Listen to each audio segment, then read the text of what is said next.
मिलने का तीन महत्वपूर्ण विषय पर आज इनसे मिलना था। पहला विषय था होमगार्ड का विषय था।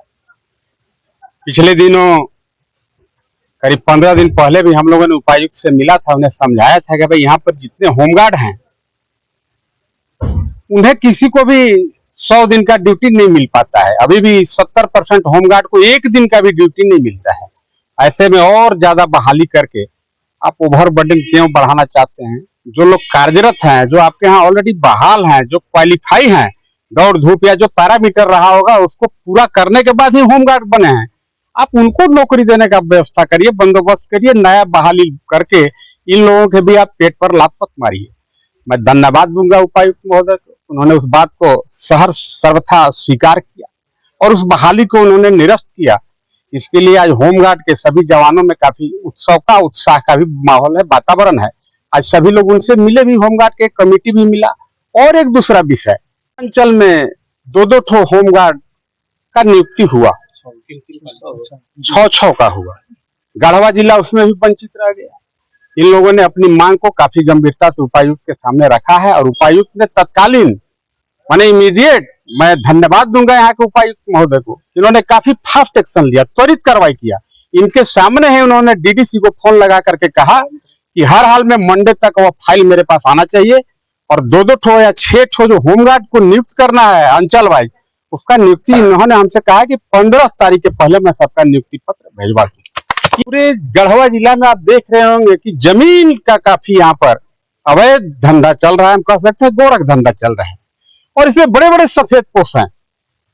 लोग चर्चा तो करते हैं कि भैया जी यहाँ पर 200 एकड़ जमीन खरीद ली, हमको पता नहीं है, लेकिन आम चर्चा है कि 200 एकड़ जमीन नाजायज तरीके से सीओ को प्रेशराइज करके गैरमजर हुआ जमीन उन्होंने थर्ड पार्टी के नाम पर बेचवाया, फिर उससे अपने भाई के नाम पर म्यूटेशन कराया। कौन एक होंडा शोरूम वाला है उसके नाम पर 50 एकड़ जमीन उन्होंने अर्जन करने का काम किया। इस तरीके का काफी जमीन का यहाँ पर लूट मचा हुआ है। अभी देखिए आप फरठिया के बहुत दलित आदिवासी पिछड़े महिला यहाँ पर आपके सामने सभी लोग खड़े हैं। इन लोगों ने भी उपायुक्त से मिलकर अपनी बातों को काफी गंभीरता से रखा। वहां पर एक अल्पसंख्यक विद्यालय बनना है, अल्पसंख्यक विद्यालय बने, मैं उसका विरोध नहीं करता हूँ। इनका मेरा कहना है कि भाई क्या यह आखिरी गैरमजरूआ जमीन है वो 6 एकड़ जिस पर आदिवासी दलित हरिजन पिछड़े 50 साल से कब्जा जमा के रखे हैं? अधिकांश लोगों का रसीद कटता है, अगर रसीद नहीं भी कटता है, अगर 50 साल से अगर उस जमीन पर काबिज हैं, फिर भैया जी क्यों गरीब के जमीन को लूटना चाहते हैं? आप अल्पसंख्यक विद्यालय बनाइए, उससे मेरा कोई मतलब नहीं है, कोई परहेज नहीं है, जरूर विद्यालय पढ़े, लेकिन गरीब के जमीन लूट के बने, ऐसा नहीं हो। और चौथा एक बात मैंने इनको भैया जी का जहां पर घर बना हुआ है वो मुसहर का जमीन है। आप लोग का हो सकता है आपको जानकारी नहीं होगी। मैं उन दिनों काफी छोटा था, सतपति साहब उपायुक्त हुआ करते थे, डीसी हुआ करते थे। उन दिनों सतपति साहब उपायुक्त ने कल्याणपुर के उसी भूखंड को, मुझे याद है, उन्होंने 22 मुसहर परिवार को 10-10 कट्ठा जमीन दे करके किसी को 40 डिसमिल दिया, किसी को 25 डिसमिल दिया और उनके नाम पर सेटलमेंट किया। वह गवर्नमेंट लैंड है और वह 22 मुसहर परिवार कहाँ है, आज सरकार को खोजना चाहिए। आज उसी मुसहर के जमीन पर औने पौने दाम में पहले राजा अपने नाम पर सेटलमेंट कराए, फिर राजा भैया जी को लिख दिए, भैया जी ऊपर बड़का महल बना दिए। वो गैरमजरूआ जमीन इनको नहीं दिखता है, बस गरीब आदिवासी जिनके पास 10 डिसमिल 20 डिसमिल जमीन है, बस इसका जमीन लूट के एगो स्कूल बनवा दो। स्कूल भी बनाना उनका मकसद नहीं है, उनका मकसद है कि उस पर टेंडर होगा तो ठेकेदार से 2 झोला रुपया ले लेंगे।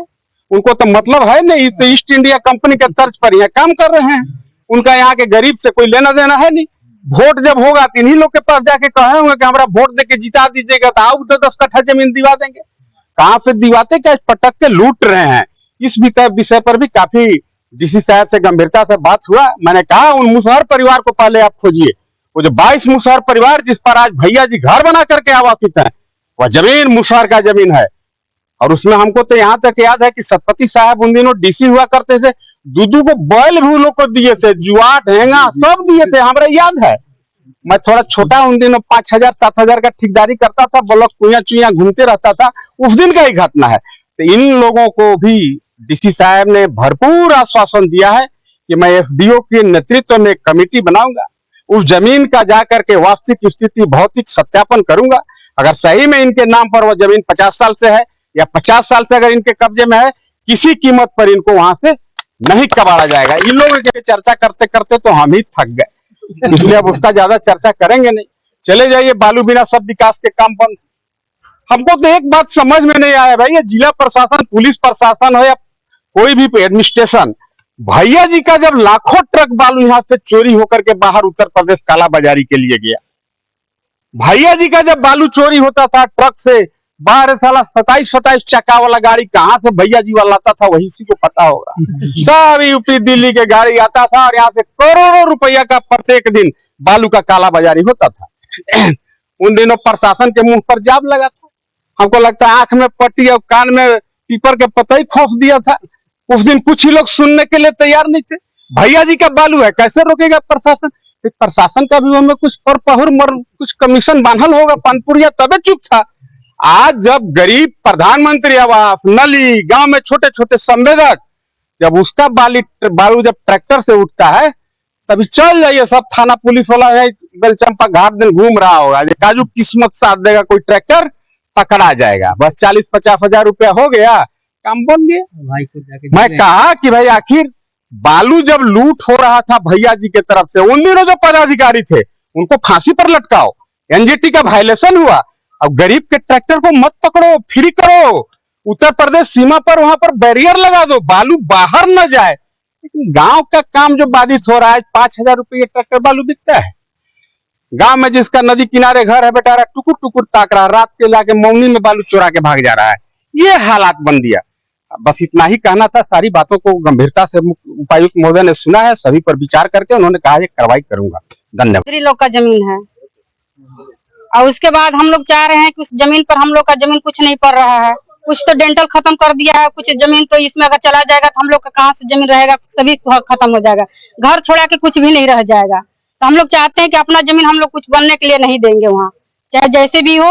वैसे हमारा जमीन है 20 साल, चाहे 4 फुट से हम लोग जमीन का जोत काट करते आ रहे हैं, वो जमीन हमारी रहेगा, हमारी जोत कर उसमें होना चाहिए।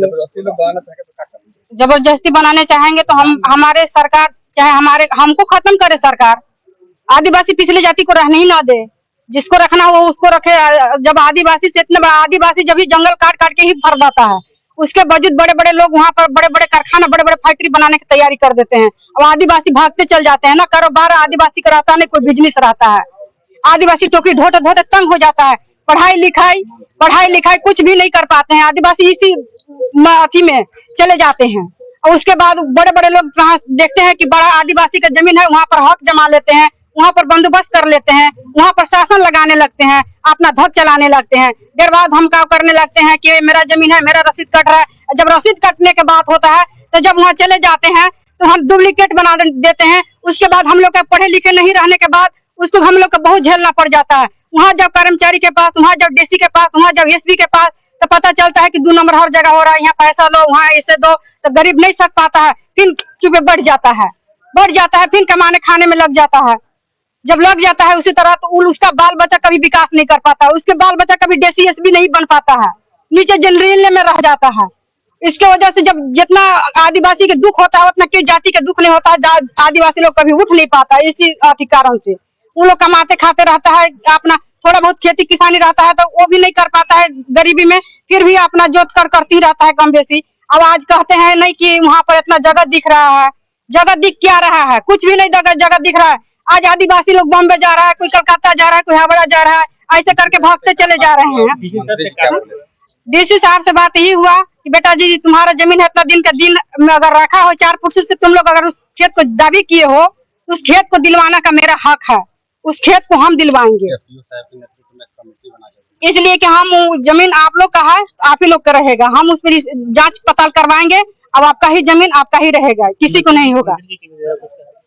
मंत्री जी के द्वारा कहा गया यही कि मतलब इधर आवेदन दिए हुए थे, उस पर कुछ कार्रवाई नहीं हुआ है, यही ना, कुछ कार्रवाई नहीं हुआ है। हम फिलहाल में बाहर से कर्मा की वजह से आए हुए हैं, अचानक हमको लेके आए, इसकी वजह से हमको आना पड़ा अपना खेत। आवासीय अल्पसंख्यक आवासीय विद्यालय बनाने का साजिश रच कर हम लोग का जमीन हड़पने का कोशिश किया जा रहा है। जो कि हमने किसी भी हालत में वो जमीन को देने नहीं देंगे। अगर जबरदस्ती हम लोग वहाँ पे धरना प्रदर्शन करेंगे। इसी बात से मैं निवानी को विराम देता हूँ। गढ़वा का विश्वसनीय इलेक्ट्रॉनिक्स प्रतिष्ठान श्री राम इलेक्ट्रॉनिक्स लेकर आया है त्योहार धमाका ऑफर। जी हाँ, श्री राम इलेक्ट्रॉनिक्स से उधार लेना हुआ बहुत ही आसान। 0% ब्याज पर आसान EMI सुविधा पर ले जाइए अपनी पसंद का कोई भी इलेक्ट्रॉनिक सामान। पाए LED TV, fridge, washing machine और RO आकर्षक मूल्य पर, वो भी उधार। Shri Ram Electronics, main road, Garhwa. Proprietor Hemant Soni. विशेष जानकारी के लिए दिए गए नंबरों पर संपर्क करें।